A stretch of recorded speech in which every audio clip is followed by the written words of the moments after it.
بسم اللہ الرحمن الرحیم الحمد للہ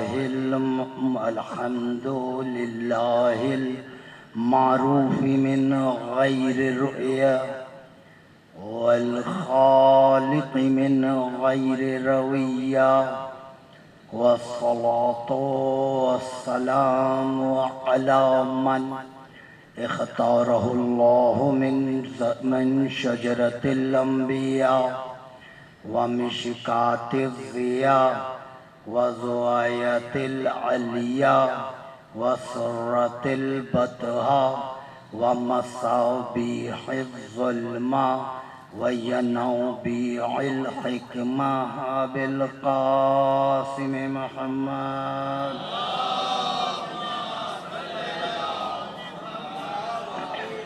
وأهل بيته الطيبين الطاهرين المعصومين لعنة الله على أعدائهم ومنكر فضائلهم وغاصب حقوقهم أجمعين أما بعد فقد قال الله تعالى وتبارك في محكم كتاب المجيد وفرقان الحمید وقوله الحق وهو أصدق القائلين بسم اللہ الرحمن الرحیم ویوم ندعو کل اناس بامامہم درود پڑھیے محمد وعلیہ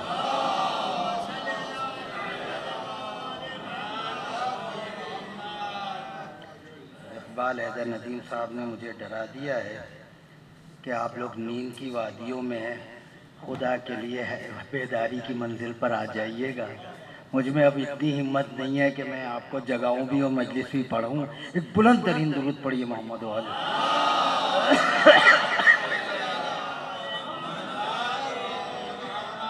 پروردگار آپ کی اس پرسداری کو اپنی بارگاہ میں قبول فرمائے۔ کوئی غلطی، کوئی کوتاہی، کوئی گستاخی، کوئی کمی، کوئی بھول چوک، کوئی غفلت اگر ہم سے ہو جائے پروردگار اسے معاف فرما دے۔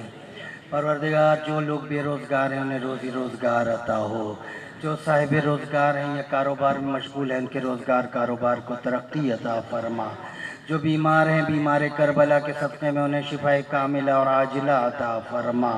پروردگار جو بے اولاد ہے تو انہیں اولاد صالح عطا فرما، جو صاحب اولاد ہیں ان کی اولاد کو نیک و فرما بردار بنا۔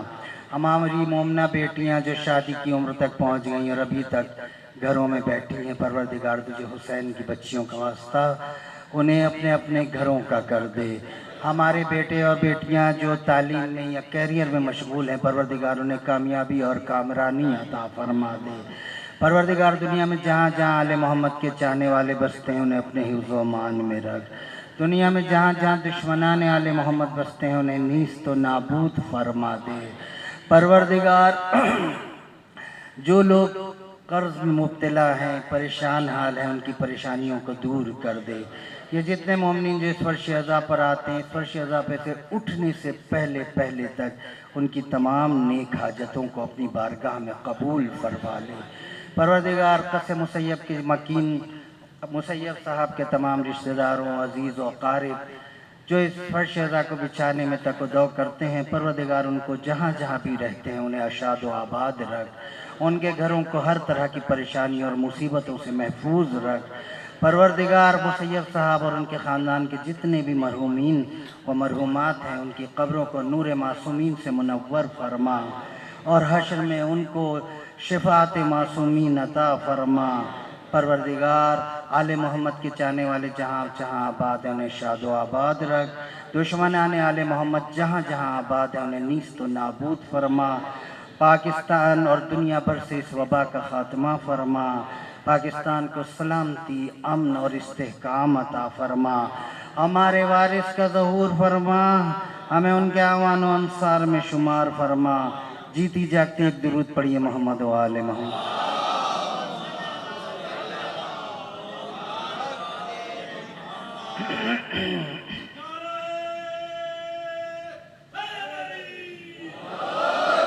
سورہ مبارک بنی اسرائیل قرآن کا 17واں سورہ، اس کی آیت نمبر 71 کی تلاوت کا شرف حاصل ہوا۔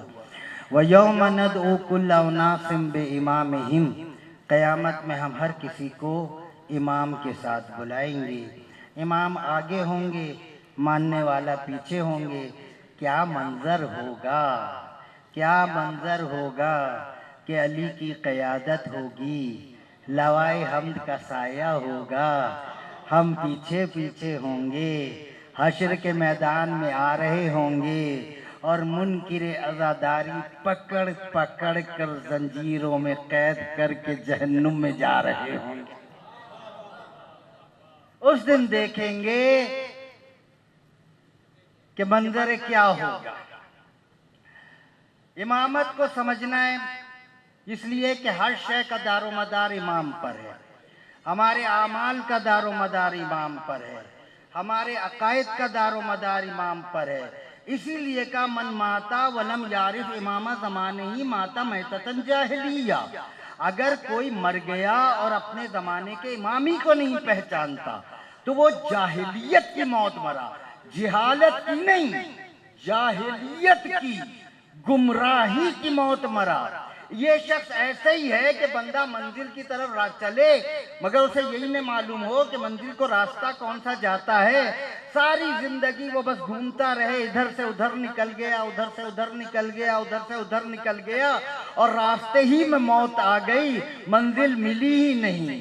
جو امام کو پہچانے بغیر مر گیا وہ ایسے مر گیا، راستے ہی میں مر گیا، منزل ملی ہی نہیں ہے۔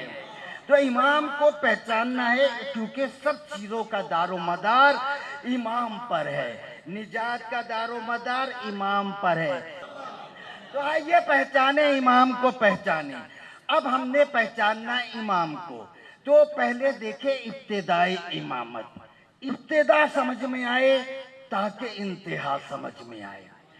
سب سے پہلا نبوت شروع ہوئی جناب آدم علیہ السلام سے، رسالت شروع ہوئی جناب نوح علیہ السلام سے، امامت شروع ہوئی جناب ابراہیم علیہ السلام سے، پہلے نبی جناب آدم علیہ السلام، پہلے رسول جناب نوح علیہ السلام، پہلے امام جناب ابراہیم علیہ السلام۔ ابتدائے امامت سمجھو تاکہ انتہائے امامت سمجھ میں آئے۔ ابتدائے امامت سمجھو۔ اب کیونکہ میری کل انشاءاللہ آخری میرے سلسلہ تقریر کی آخری تقریر ہے تو مجھے آج سے کنکلوژن کرنا ہے۔ ابتدائے امامت سمجھو تاکہ انتہائے امامت سمجھ میں آئے۔ اللہ نے جناب ابراہیم کا امتحان لیا، وَإِذِ ابْتَلَىٰ إِبْرَاهِيمَ رَبُّهُ بِكَلِمَاتٍ فَأَتَمَّهُنَّ قَالَ إِنِّي جَاعِلُكَ لِلنَّاسِ إِمَامًا قَالَ وَمِن ذُرِّيَّتِي قَالَ لَا يَنَالُ عَهْدِ الظَّالِمِينَ۔ اللہ نے جناب ابراہیم کا امتحان لیا، فَأَتَمَّهُنَّ، جب ابراہیم اس امتحان میں 100% کامیاب ہوئے، 100 آؤٹ آف 100 مارکس لائے، میتھ کے علاوہ اور کہیں نہیں ملتا، لیکن اگر چیکر گھر سے لڑ کر آیا ہو تو اس میں بھی 2 نمبر کاٹ لیتا ہے گا۔ امامت ملتی ہے 100 میں سے 100 نمبر پر، جب پورے نمبر آئیں گے تو امامت ملے گی۔ عوام تک آتا ہے گناہ، سمجھنے کی کوشش کریں، عوام تک آتا ہے گناہ، نبیوں تک آتا ہے ترک اولا۔ ترک اولا گناہ نہیں ہے، عصمت کا حصہ ہے، مگر عوام تک آتا ہے گناہ، نبیوں تک آتا ہے ترک اولا۔ جب امامت شروع ہوتی ہے تو ترک اولا بھی ختم ہو جاتا ہے، امامت کی منزل پر ترک اولا بھی نہیں ہوتا ہے۔ 100% کامیاب ہوئے، اللہ نے کہا انی جاعلک للناس اماما، ہم نے تمہیں انسانوں کا امام بنایا۔ جناب ابراہیم ابھی تک کیا کوئی عہدہ نہیں رکھتے تھے، بہت سارے رینک لگے ہوئے تھے ان کے سینے پر۔ پہلے بنے تھے ابراہیم عبد، پھر بنے نبی، پھر بنے رسول، پھر بنے خلیل، پھر دیا امتحان، پھر بنے امام۔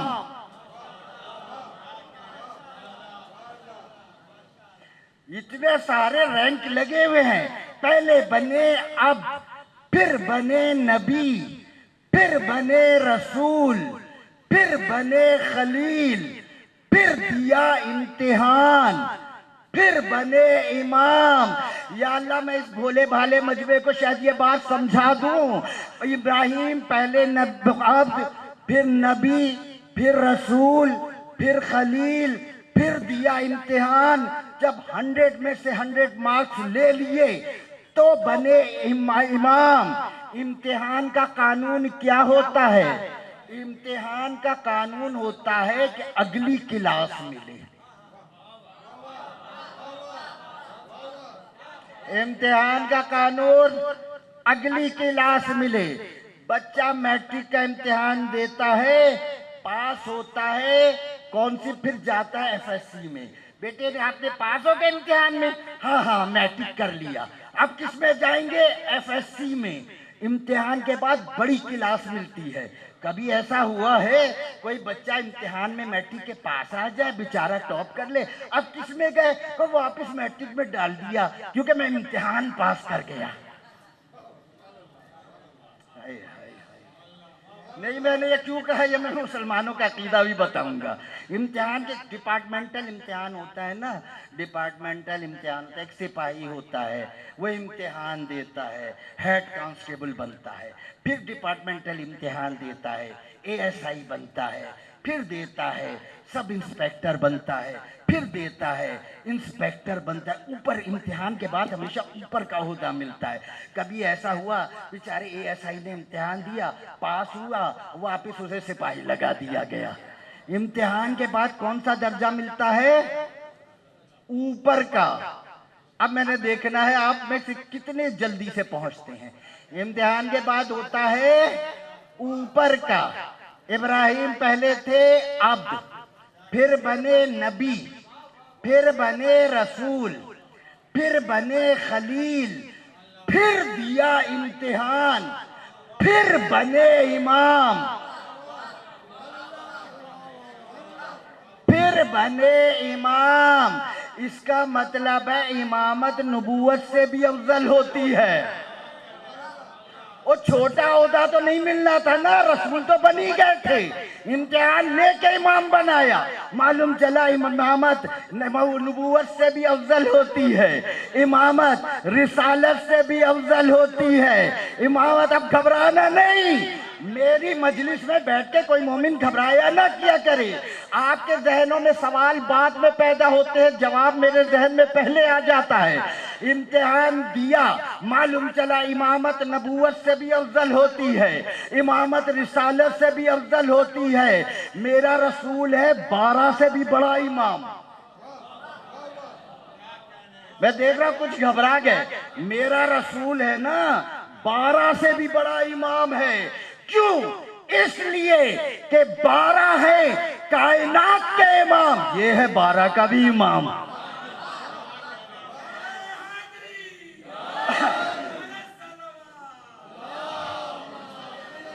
امامت نبوت سے بھی افضل، امامت رسالت سے بھی افضل، امامت خلت سے بھی افضل۔ یہی وجہ ہے کہ جب رسول معراج پر تشریف لے گئے، نبیوں نے صفیں سیدھی کی، رسول نے پلٹ کر کہا اے دادا ابراہیم آپ آگے بڑھیے، آپ نماز پڑھائیے۔ تو جناب ابراہیم نے کہا اے رسول اگر میں آپ کی جگہ پر کھڑا ہو جاؤں، مجھ سے نبوت چھین لی جائے، مجھ سے رسالت چھین لی جائے، میں آپ کی جگہ پہ کھڑا نہیں ہو سکتا۔ کیوں؟ ابراہیم ہے رسول کا دادا، ابراہیم ہے شیخ الانبیاء، ابراہیم ہے معصوم، ابراہیم ہے صاحب شریعت، اور رسول کا دادا تو رسول کی جگہ پر کھڑا ہو نہیں سکتا۔ اور تیرے دادا کیسے کھڑے ہو؟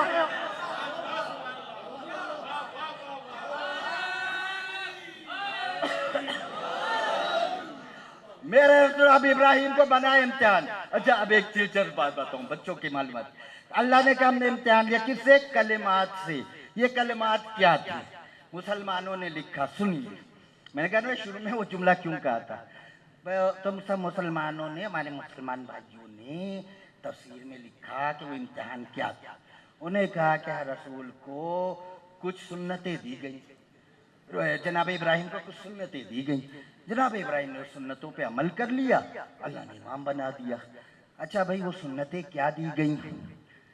ناخون کاٹنا، غسل کرنا، ختنہ کرانا، حجامت کرنا. حجامت پر امامت مل گئی.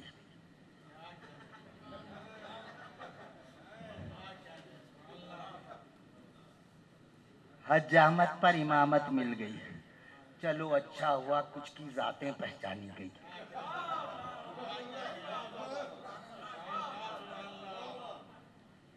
بات لفظ کا اعتبار بولنے والے پر ہوتا ہے. اگر بولنے والا متدین ہو، کسی سٹینڈرڈ کا ہو، لفظ کے معنی بھی سٹینڈرڈ میں ہو جاتے ہیں.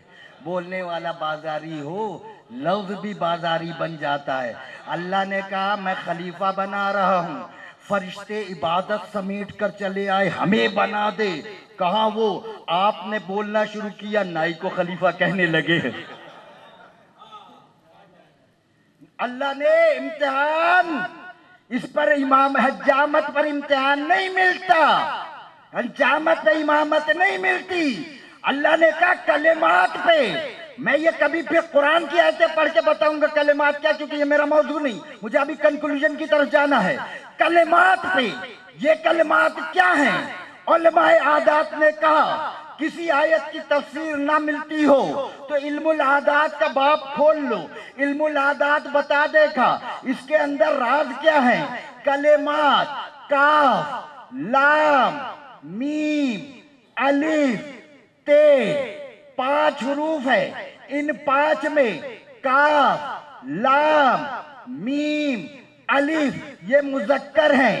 تے ایک مؤنث ہے. 5 میں 4 مذکر ہیں، ایک مؤنث ہے. تلاش تو کرو کوئی ایسا سلسلہ جس میں ایک مستور ہو، اور جن کی ولایت کی آزمائش ابراہیم کو امام بنا دے. ابراہیم کو امام بنا دے، آدم کی توبہ قبول کرا دے.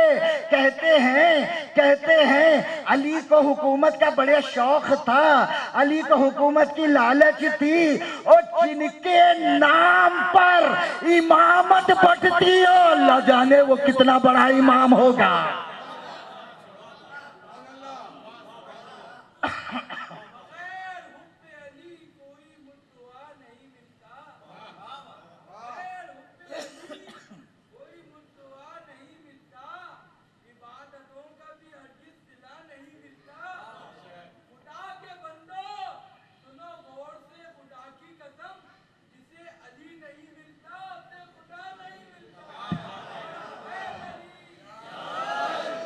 جناب ابراہیم کو بنا دیا اللہ نے کہا ہم نے تمہیں امام بنا دیا. خدا کی قسم اللہ کے نبی کتنے، ان کا دل ٹرانسپیرنٹ ہوتا ہے، کتنا صاف و صاف ہوتا ہے، کتنے معصوم ہوتے ہیں.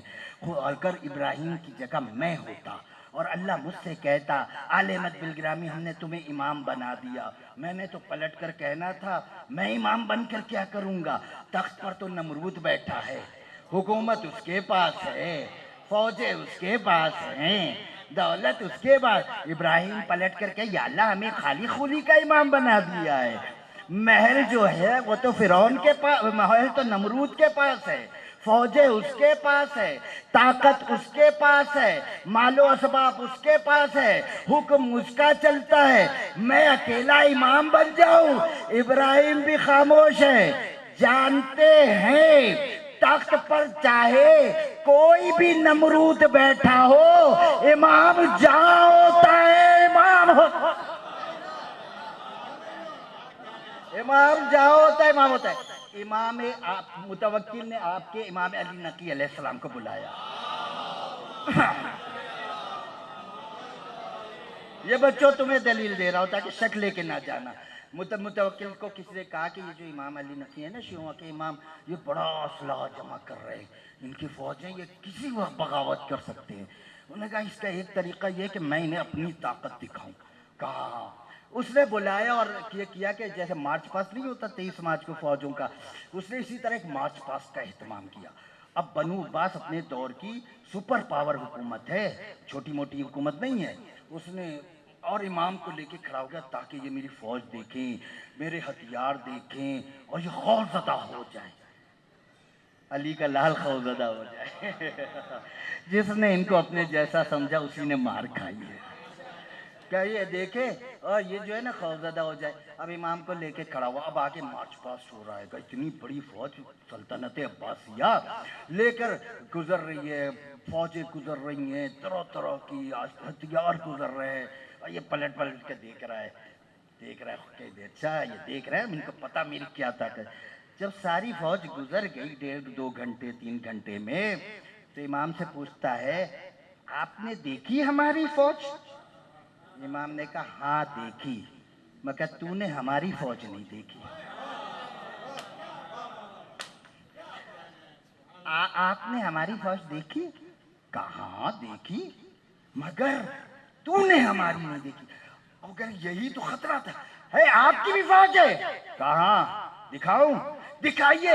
امام نے اشارہ کیا، وہ دیکھ سامنے۔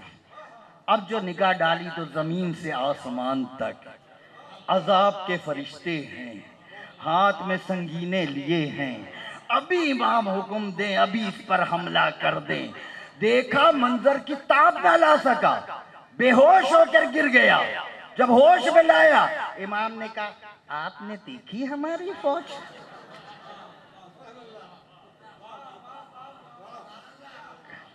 آپ نے دیکھی ہماری فوج؟ کہا مولا معاف کر دو۔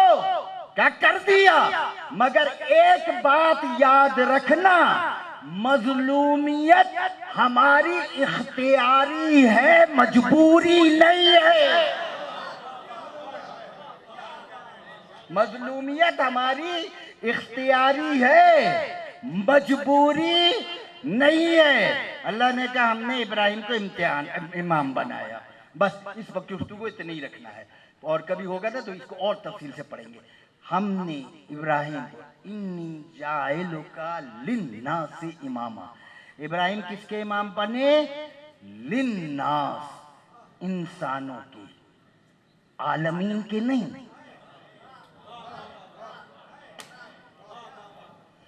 ابراہیم کس کے امام بنے؟ للناس، انسانوں کے، صرف انسانوں کے، نہ آسمان کے، نہ کسی اور مخلوق کے، نہ عالمین کے، نہ ملائکہ کے۔ کس کے نام بنے؟ للناس۔ اب جناب ابراہیم کی امامت کی کانسٹیٹنسی میں نے بتانی ہے۔ کس کے امام بنے؟ للناس۔ 18,000 عالمین، ان 18,000 عالمین میں ایک عالم ہماری گلیکسی، اس ہمارے عالم میں ہزارہا سورج، ہزارہا ان کا نظام، اتنے بڑے بڑے سورج کہ ہمارا سورج اپنے پورے سسٹم کے ساتھ اس کے اندر جائے تو نقطے کی طرح سما جائے۔ اتنی بڑی گلیکسی میں ایک ہمارا سولر سسٹم، اس سولر سسٹم میں ایک ہماری زمین۔ آپ اگر نپ لیں نا، نپ، اور اس نپ کو یا پن کو آپ روشنائی میں ڈالیں، انک میں ڈالیں، اور پھر کاغذ پر اس کی نوک لگائیں، وہ جو نوک پہ دھبا آئے گا نا، ہماری زمین کی حیثیت اس سے بھی تھوڑی ہے، اس کائنات میں اس سے بھی تھوڑی ہے۔ ہزارہا عالمین، 18,000 عالمین، اس میں ایک عالم ہماری گلیکسی، اس گلیکسی میں ہزارہا سورج اور ان کا نظام، اس میں ایک ہمارا نظام، اس نظام کی ایک حصہ زمین۔ اب اس زمین پر ہزارہا مخلوق، نباتات دیکھے ہزارہا قسمیں، حیوانات دیکھے ہزارہا قسمیں، جنات بھی یہیں پر رہتے ہیں گے۔ اور میں نے کسی، یہ حدیث نہیں ہے مگر میں نے کسی عملیات کی کتاب میں پڑھا تھا کہ انسان کیا ایک بچہ پیدا ہوتا ہے جنات کی یہاں 2 بچے پیدا ہوتے ہیں، یعنی انسانی آبادی کا اگر اسے صحیح بھی مانے تو انسانی آبادی کا ڈبل ہے جنات۔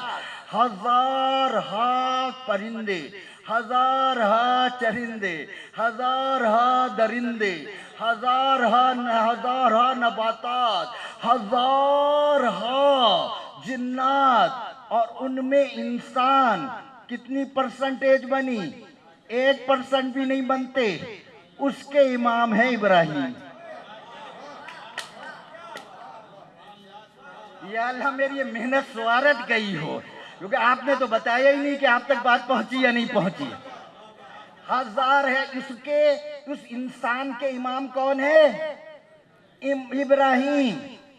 اور جن 12 شہنشاہوں کی میں بات کر رہا ہوں، اس وہ کہتے ہیں انا حجت اللہ من فی السماوات ومن فی الارض ولا ملک یقدع قدما بقدم الا باذنی۔ زمین و آسمان میں جو کچھ بھی ہے ہم اس پر حجت ہیں، ملک قدم نہیں اٹھا سکتا، پہلے ہم سے پوچھتا ہے۔ یہاں میں جن 12 شہنشاہوں کی بات کر رہا ہوں وہ ہے عالمین کے امام ابراہیم۔ تو ابراہیم کی امامت میں اور ان کی امامت میں کتنا فرق ہے؟ جناب ابراہیم کے کل کمالات کو جمع کرو، جناب ابراہیم کے کل کمالات کو جمع کرو، انہیں 18,000 سے ضرب دو، جو حاصل ضرب نکلے وہاں پر علی کی امامت نظر آتی ہے۔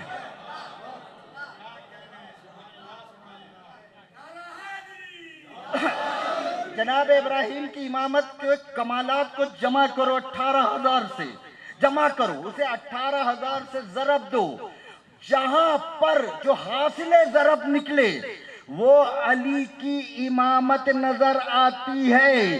لوگ کہتے ہیں علی کو حد سے پڑھاتے ہیں، او پہلے تو علی کی امامت کی حد تو دکھا دے، علی کی بات بعد میں کر لیں گے۔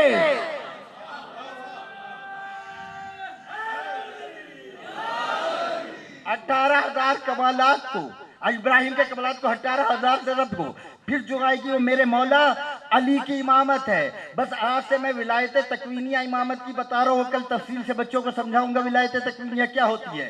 آئیے دیکھیں علی کے ابراہیم کی امامت کیا ہے، پھر ہمیں سمجھ میں آئے گا کہ ان 12 شہنشاہوں کی امامت کیا ہے۔ ابراہیم نے ایک دن بیٹھے بیٹھے کہا ربی ارینی کیف تحیی الموتی، اے اللہ دکھا، یہ کون کہہ رہا ہے؟ انسانوں کا امام۔ اے اللہ دکھا تو مردے کو کیسے زندہ کرتا ہے۔ قرآن میں 3 افراد کے ذکر ہیں جنہوں نے حیرت سے اللہ سے پوچھا تھا کہ تو مردے کو کیسے زندہ کرتا ہے۔ ایک تھا عاص بن وائل۔ عاص بن وائل یہ وہ شخص ہے جو مکے کی گلیوں میں رسول کو ابتر ابتر کہتا پھرتا تھا، یہ بے نسل ہو گئے، ان کے تو اولاد نہیں، بے نسل ہو گئے۔ تو اللہ نے اتاری اِنَّا شَانِئَکَ هُوَ الْأَبْتَرُ، تجھے تو کوثر عطا کی، ابتر تو یہ خود کمبخت ہے۔ اللہ نے اس کو جو ہے ابتر کا، اسی کی اولاد آئی تھی کربلا میں لڑنے، ٹھیک ہے۔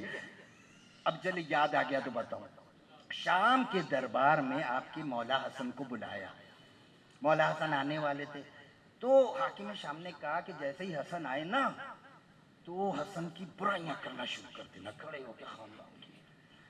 تو اب وہ کہتے ہیں نا کہ دیگچے سے زیادہ چمچہ گرم ہوتا ہے گا، جتنے چمچے تھے وہ سارے گرم ہو گئے۔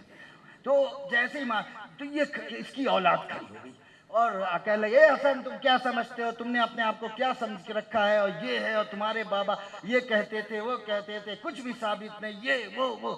امام کچھ بھی نہیں بولے، امام سنتے رہے۔ یہ جو ہے نیوز پڑھتا رہا، تمہارے بابا ایسے تھے، تم لوگ کیسے ہو، تم لوگ کیسے ہو، تمہارا خاندان ایسا ہی۔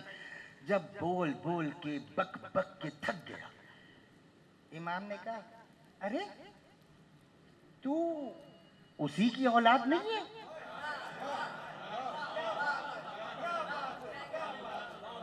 امام نے کہا ارے تو اسی کی اولاد نہیں ہے جس نے قرآن میں ابتر کہا؟ اب سارا دربار بولے ہاں سرکار، ہاں سرکار، یہ عاص بن وائل کے بچے ہیں، عاص بن وائل کا لڑکا ہے، ہاں یہ اسی کی اولاد ہے۔ امام نے کہا یہ بتا، اللہ تو کہتا ہے تیرا باپ بے نسل ہے، اب تو بتا تو ہے کس کی اولاد؟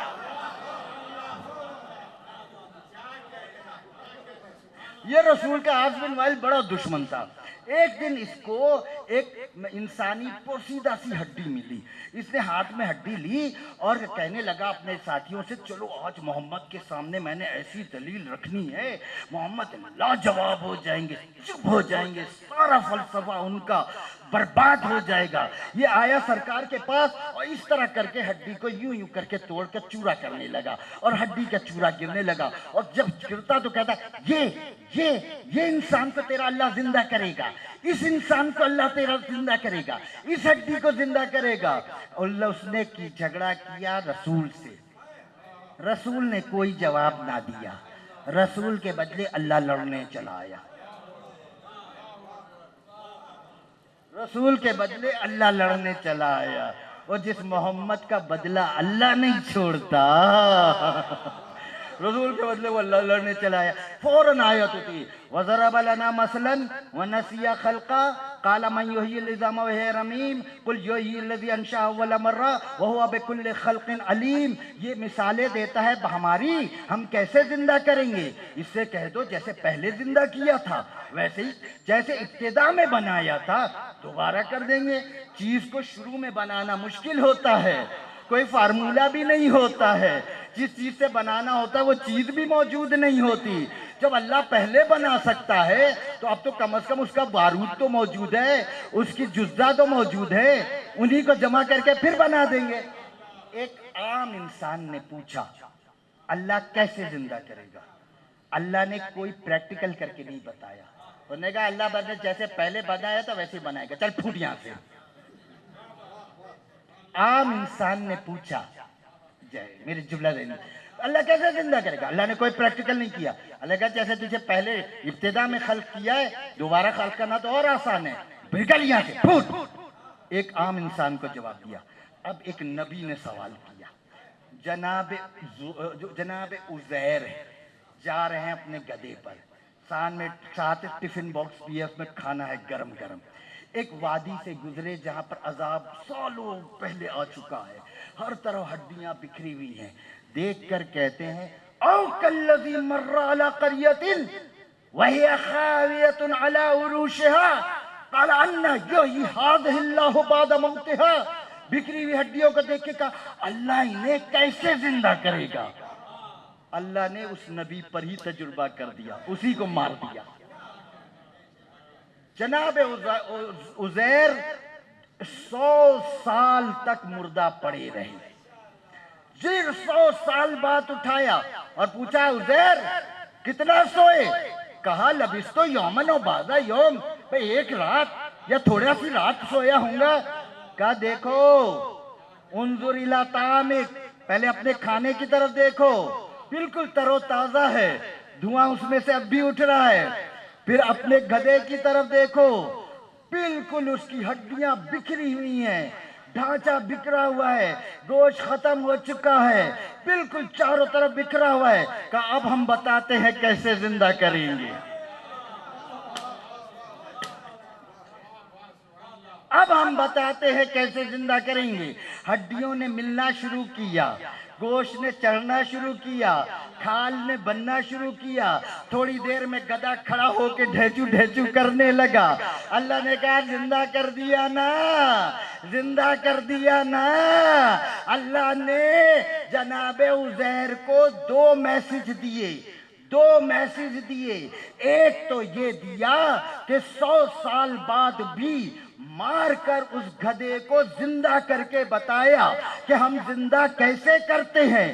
دوسرا میسج اللہ نے یہ دیا کہ گدھا بھی نبی کے ساتھ 100 سال تک سوتا رہے، جب بھی اٹھے گا گدھا ہی کہلائے گا۔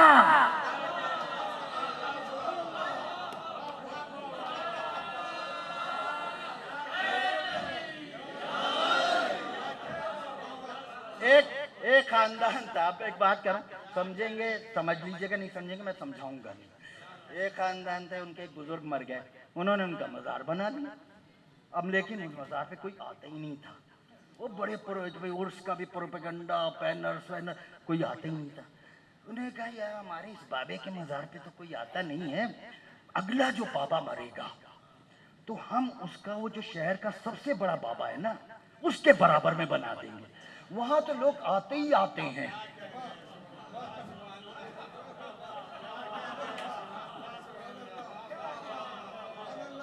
لائیے بھائی پانی.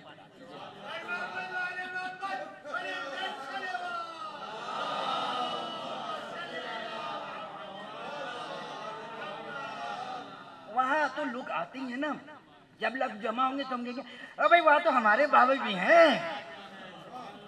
عربوں نے بت گھر پہ رکھے ہوئے تھے، کوئی ان کی ریسپیکٹ ہی نہیں تھی، کوئی پوچھتے ہی نہیں تھا. انہوں نے کہا چلو کعبے کے پاس لٹکا دیتے ہیں، وہاں تو لوگ آتے ہی رہتے ہیں نا. ہم کہیں گے وہاں تو ہمارے بھی ہوتے ہیں ہمارے، مگر وہ یہ بھول گئے کعبے کی دیوار کے ساتھ رہ کر بھی بت رہتا ہے، خدا نہیں بن جاتا. جناب عزیر نے پوچھا، ایک عام انسان نے پوچھا یا اللہ تو کیسے زندہ کرے گا؟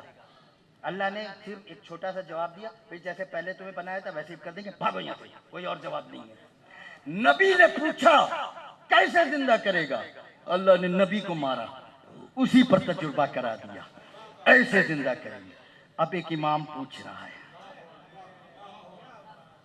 وَإِذْ قَالَ إِبْرَاهِيمُ رَبِّي أَرِنِي كَيْفَ تُحْيِي الْمَوْتَىٰ، اے اللہ بتا تو مردے کو کیسے زندہ کرے گا؟ قَالَ وَلَمْ تُؤْمِنْ، ابراہیم شیخ الانبیاء بن گئے، ایمان نہیں لائے. قَالَ بَلَا وَلَكِنْ لِيَطْمَئِنَّ قَلْبِي، ایمان ہے، اطمینان قلب چاہیے. اب جو مطمئن لوگ ہوں گے وہ ابراہیم سے تو افضل ہوں گے نا. ابراہیم نے کہا اطمینان قلب چاہیے. قَالَ فَخُذْ أَرْبَعَةً مِّنَ الطَّيْرِ فَصُرْهُنَّ إِلَيْكَ ثُمَّ اجْعَلْ عَلَىٰ كُلِّ جَبْلٍ مِّنْهُنَّ جُزْءًا ثُمَّ ادْعُهُنَّ يَأْتِينَكَ سَعْيًا. کہا جاؤ. ابراہیم نے کیا کہا؟ توجہ رکھیے گا، میں ایک جملے بھی ضائع نہیں کیجیے گا. میرے جملے کی خریداری، مجھے ثابت ہو کہ میرے سامنے جوہر شناس بیٹھے ہیں، خس و خاشاک کے بیپاری نہیں ہیں. ایک ایک جملے کی میری قیمت ادا کیجیے گا جو اب میں کہہ رہا ہوں. کہا یا اللہ بتا. ابراہیم نے یہ کہا تو کیسے زندہ کرے گا؟ اللہ نے کہا قال فخذ أربعة من الطير، جاؤ 4 پرندے پکڑو. یا اللہ تو کیسے زندہ کرے گا؟ جاؤ 4 پرندے پکڑو، انہیں ذبح کرو، قیمہ کرو، قیمے کو آپس میں ملا لو، پتہ نہ لگے کون سا کس کا جز ہے.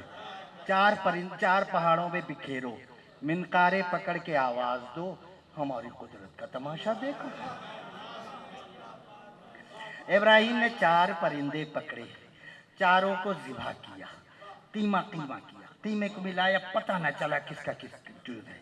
4 پہاڑوں پر بکھیرا، منقارے پکڑ کے آواز دی، نبی کی آواز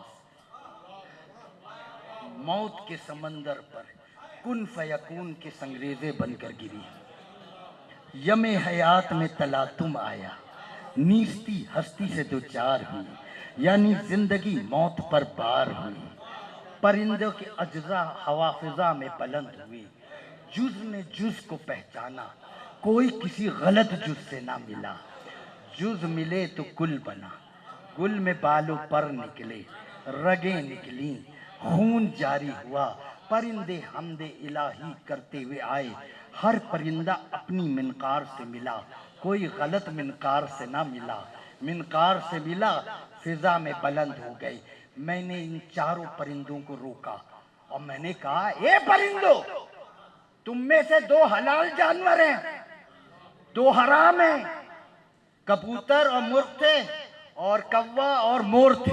کوا مور حرام، کبوتر مرغ حلال. اے پرندوں، تم میں 2 حلال ہیں، 2 حرام ہیں. ابراہیم کی آواز پر حلال آ گئے، سمجھ میں آتا ہے، اور تم تو حرام تھے، تم کیوں آئے؟ کہا ہم حرام ہیں، نمک حرام نہیں ہے.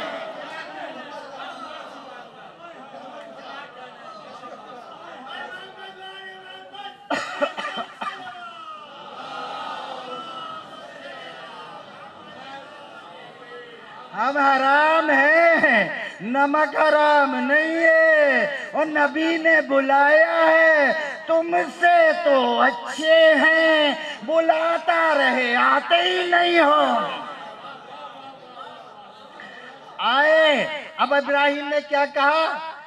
ایک عام انسان نے پوچھا کیسے زندہ کرے گا؟ اللہ نے ایک جملہ کہا اور چلتا کر دیا۔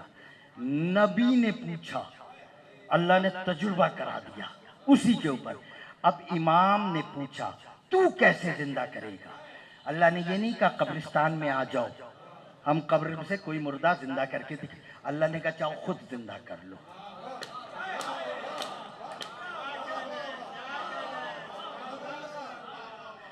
عام انسان نے پوچھا، نو پریکٹیکل، چھوٹا سا ایک سینٹنس، چلتا کر دیا، ٹھیک۔ نبی نے پوچھا، اسی پہ تجربہ کرا کے اسے زندہ کر کے دکھایا۔ امام نے پوچھا، اللہ نے کہا اپنے ہاتھ سے زندہ کر لو، اللہ نے کہا اپنے ہاتھ سے زندہ کر لو۔ میری نگاہیں اب پیچھے کے مومنین پر ہے، دیکھنا چاہتا ہوں جاگ رہے ہیں یا سارے سو رہے ہیں۔ اللہ نے کہا، سنے آپ یہ خصوصی جملہ، اللہ نے پوچھا اے اللہ کیسے زندہ کرے گا؟ اللہ نے کہا جاؤ اپنے ہاتھ سے زندہ کر لو۔ یا اللہ زندہ تجھ سے کرنے کو کہہ رہا ہے، امام سے کہہ رہا ہے اپنے ہاتھ سے زندہ کر لو۔ اللہ نے کہا عظمت امامت دکھانی ہے کہ عرش پر ارادہ اللہ کرتا ہے، فرش پر کام امام۔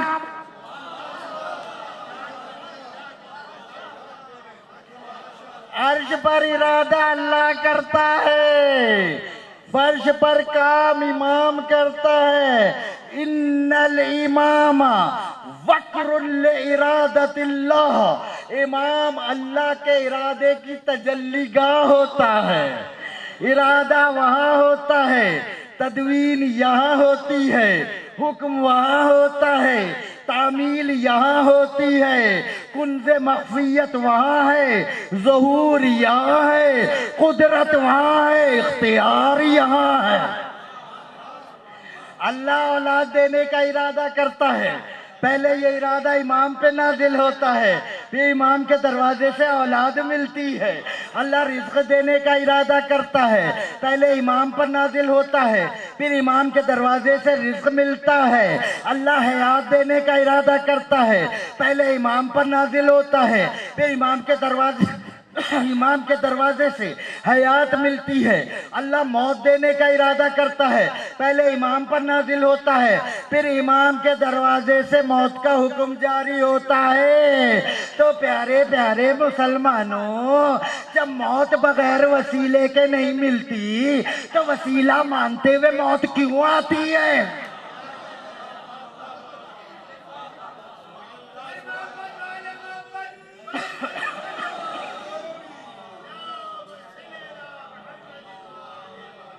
پہلی منزل امامت کی ہے ابراہیم، 18,000 زینے اوپر کھڑا ہے علی۔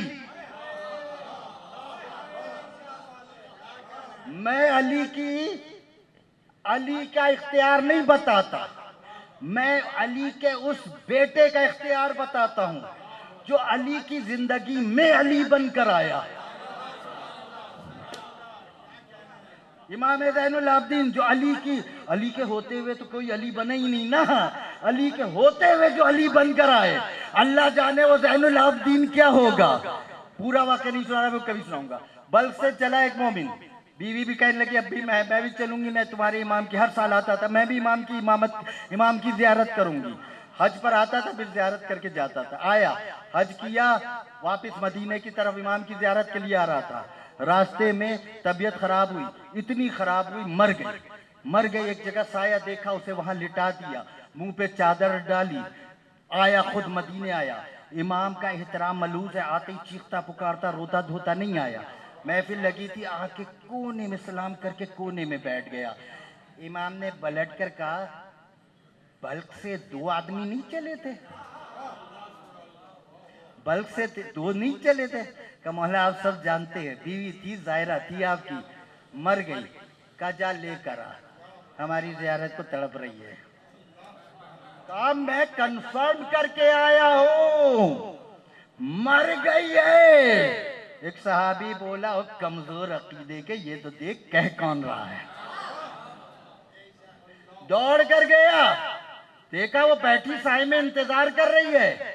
کہا تو مر نہیں گئی تھی؟ کہا یہ بھی تو دیکھ کس کے عشق میں مری تھی۔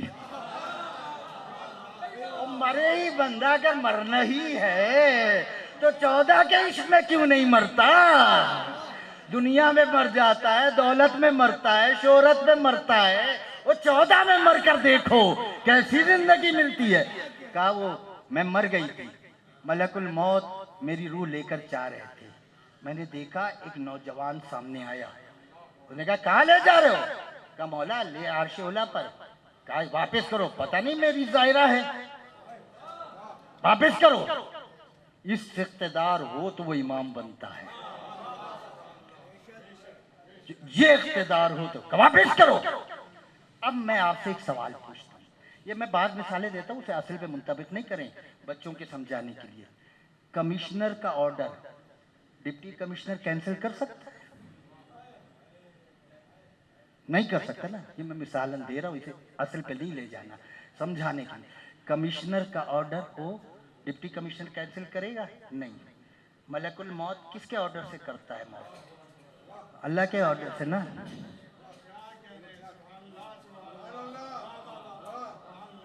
مجھے بھی لوگوں کو پریشان کرنے میں مزہ آتا ہے، میں دیکھتا رہتا ہوں کچھ یہ کیا کہہ دیا۔ کمشنر کا آرڈر ڈپٹی کمشنر کینسل نہیں کر سکتے، فرشتے وہاں سے آرڈر لے کے چلتے ہیں، ان کو کلٹ کے کہنا چاہیے مولا یہ تو اللہ کا حکم ہے، ان کے حکم سے ہم نے قبض کی ہے، آپ کے کہنے سے کیسے واپس کر دے؟ ایک اور منظر دکھاؤں۔ جبریل نے پوچھا یا اللہ اجازت ہے میں اس چادر میں چلا جاؤں؟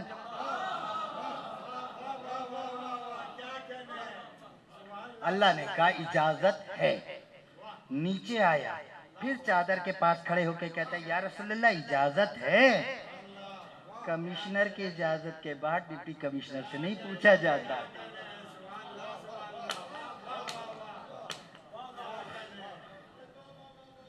وہاں سے پوچھا یا اللہ اجازت ہے چادر میں جاؤں؟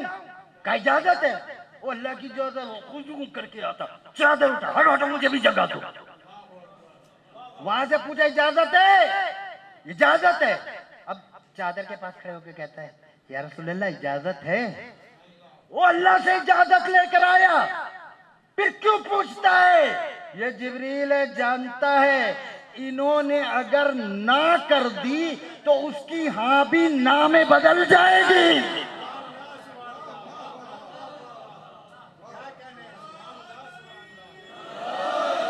اچھا یہ بیوی کو لے کر آیا، وہ یہ بیوی کو لے کر آیا، کہا تو پہچان لے گی نا اس جوان کو؟ کہا ہاں مجھے حیات دی ہے، میں پہچان لوں گی۔ پردہ ہٹایا، جیسے ہی سامنے اس نے امام کو دیکھا، یہ کہتی بھی دوڑی واللہ ہذا واللہ ہذا، خدا کی قسم یہی تو تھا، وہ یہی تو تھا جو فرشتوں کو ڈانٹ رہا تھا، یہی تو تھا جو فرشتوں کو ڈانٹ رہا تھا۔ اصحاب نے کہا مولا یہ کیا راز ہے؟ جب یہ گیا آپ نے ہمارے سامنے 2 رکعت نماز پڑھی، ہاتھوں کو اٹھا کے دعا کی یا اللہ اس کو حیات دے دے، یہاں پر دعائیں کرتے ہو وہاں فرشتوں کو ڈانٹتے ہو، یہ راز کیا ہے؟ کہا ہم دنیا میں رہ کر اس کی توحید سمجھاتے ہیں، عرش پر بیٹھ کر اس کی توحید چلاتے۔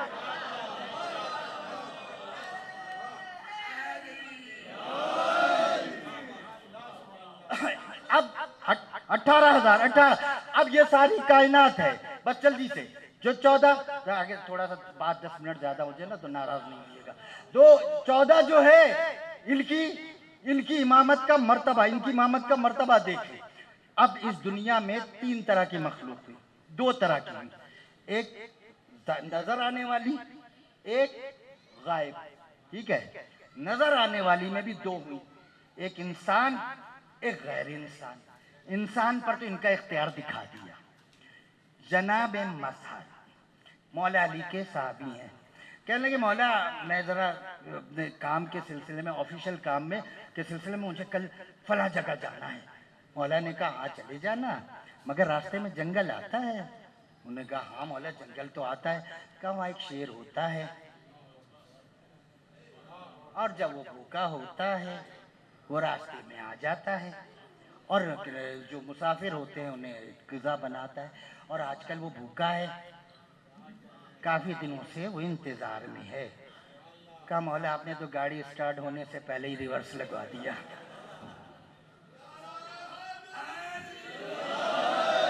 ابھی تو میں نے گاڑی اسٹارٹ نہیں کی آپ نے پہلے ہی سے ریورس لگوا دیے. کہا کوئی بات نہیں تم جانا وہ تمہارے سامنے بھی آئے گا. جیسے ہی آئے اس کو ایک تو میرا سلام کہنا اور اس سے کہنا علی نے مجھے امان دی ہے.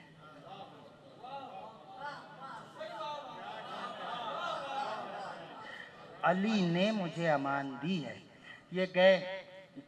صحابی بھی تو ایسا ہو کہ مولا کی بات پہ یہ یقین ہو کہ شیر کے سامنے چلا گیا. یہاں تو بندہ استخارہ ہی دکھواتا رہے گا. مولانا استخارہ دیکھو علی نے کہہ تو دیا پھر بھی استخارہ دیکھو کیونکہ آج کل مولا سے زیادہ مولوی کی چل رہی ہے گی. کہا وہ صحابی بھی اسی تو ایمان کا ہو.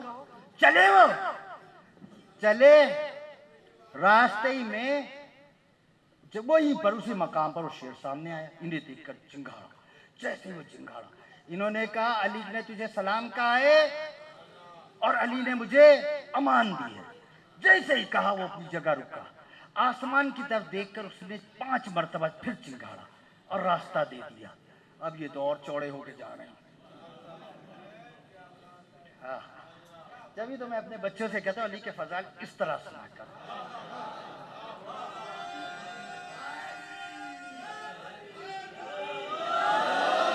لوگوں کے رہبر ہوتے ہیں نا ان کے پاس ایک پر بھی نہیں ہوتا وہ ان میں 4 پر لگا کے اڑانا چاہتے ہیں گے اور تمہیں تو مولیاں ایسے ملے ہیں.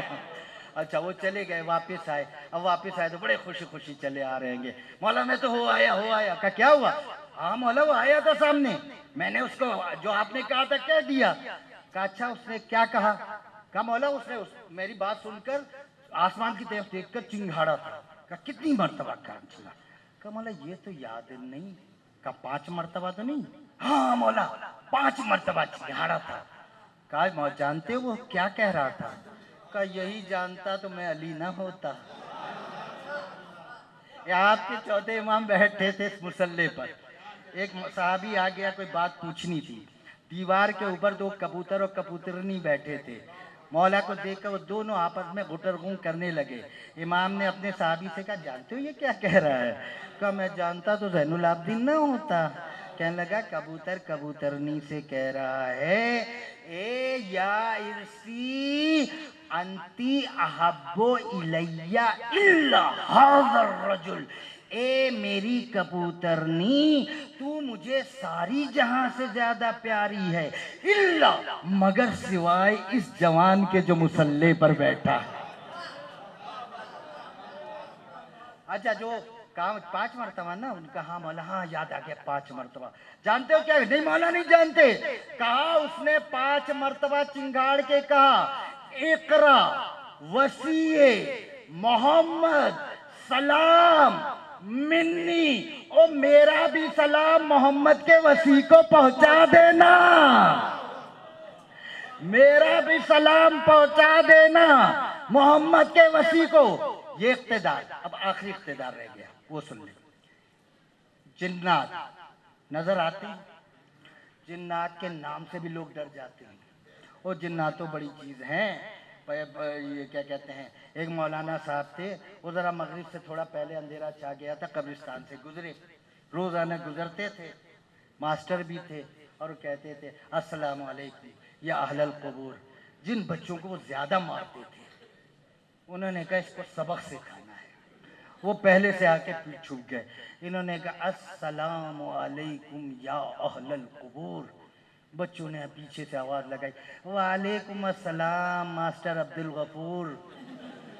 چپل چھوڑ کر بھاگے. وہ جو مردے سے ڈر جائے وہ امامت کیا کرے گا. اچھا، رسول ذات السلاسل سے واپس آ رہے تھے، ایک جگہ رکے، اس کے قریب میں ایک مشہور کنواں تھا، وہ مشہور بھی خاص وجہ سے تھا، ذات العلم، بیر ذات العلم کہلاتا، بیر کہتے کنویں کو، ذات العلم نام تھا اس کا۔ قریب میں رسول، رات کا وقت تھا، پانی ختم ہو گیا، تو رسول نے کہا بھئی کوئی پانی لے آئے، کنواں تو قریب ہے۔ تو ایک نے دوسرے کان میں کہا ادھر جانا نہیں، اس کنویں پر جنات کا قبضہ ہے، اور وہ جنات معمولی بھی نہیں ہیں، یہ وہ ہیں جو جناب سلیمان سے بھی لڑے ہیں، یہ شیطان کی نسل سے ڈائریکٹ ہیں، جو جاتا ہے اس کی زندگی کی رسی کاٹ دیتے ہیں۔ اب پانی کیا آتا، یہاں خوف کی حاضری آنی شروع ہو گئی۔ رسول کہتے ہیں کون ہے جو پانی لائے، جنت کا آج سرٹیفکیٹ لے جائے، مگر آج کوئی لینے کو تیار نہیں، کیونکہ آج جنت ذرا مہنگی ہو گئی ہے، کوئی جانے کو تیار نہیں۔ بار بار رسول کہہ رہے کون پانی پلائے اور جنت کا سرٹیفکیٹ لے جائے، کوئی جانے کو تیار نہیں، پر ہر بار وہی اٹھا جس کی اٹھنے کی عادت تھی۔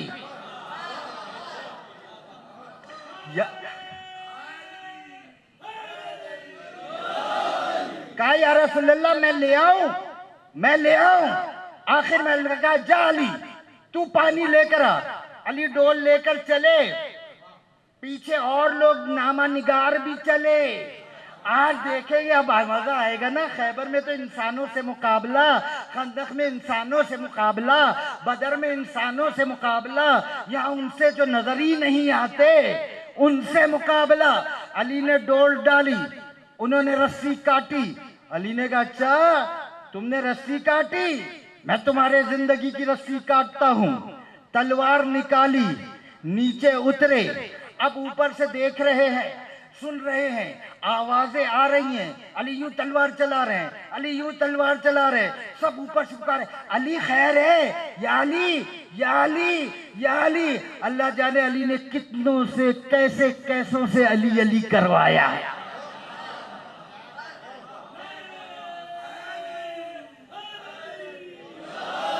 یا علی خیر ہے، یا علی خیر ہے۔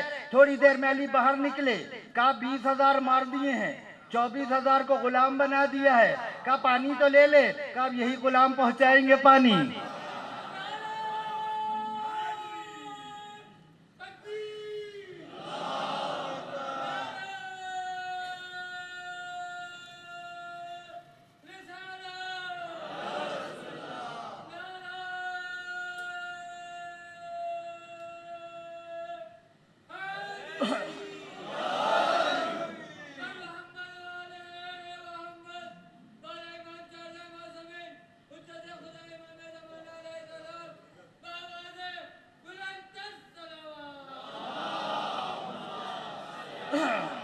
میں ایک نتیجہ نکالنے کی یہ جملہ کہہ رہا ہوں، علی نے کہا وہاں پر کون تھے؟ جنات۔ کس کی نسل سے تھے؟ شیطان کی نسل سے ڈائریکٹ تھے، یہ وہاں اس کی اولادوں نے قبضہ کیا تھا۔ کون شیطان؟ جس نے کہا تھا نا میں آگ سے بنا، یہ مٹی سے بنا، مٹی کی انسلٹ کی تھی نا، مٹی کی انسلٹ کی تھی۔ علی نے جنوں سے بدلہ نہیں لیا، ابو تراب نے تراب کا بدلہ چکایا ہے۔ اب سارے واپس، علی سے پہلے سارے واپس آئے اور آگے کہا یا رسول اللہ عجیب بات ہو گئی۔ اب جملہ دے رہا ہوں، خدا کے لیے سمجھ لیجئے گا کہ میں کہاں لے جاؤں۔ یا رسول اللہ عجیب سی بات ہو گئی، عجیب سی بات ہو گئی، علی لڑ رہے تھے مگر ہمیں نظر نہیں آ رہا تھا کہ کس سے لڑ رہے ہیں۔ مزہ لیجئے گا۔ علی رسول نے کہا بوئستُ علی الاسود والاحمر، میں اسود اور احمر دونوں پر مبعوث ہوں، دونوں پر نبی بناؤں۔ اسود سے مراد ہے انسان، احمر سے مراد ہے جن۔ رسول نے کہا میں انسانوں کا بھی نبی ہوں اور جنوں کا بھی۔ اب رسول کی مسئلہ پہ وہی آئے نا، جو انسانوں کا بھی ہو جنوں کا بھی ہو۔ اب سب آ کے بتا رہے ہیں، اب جملہ لیجئے، آخری جملہ۔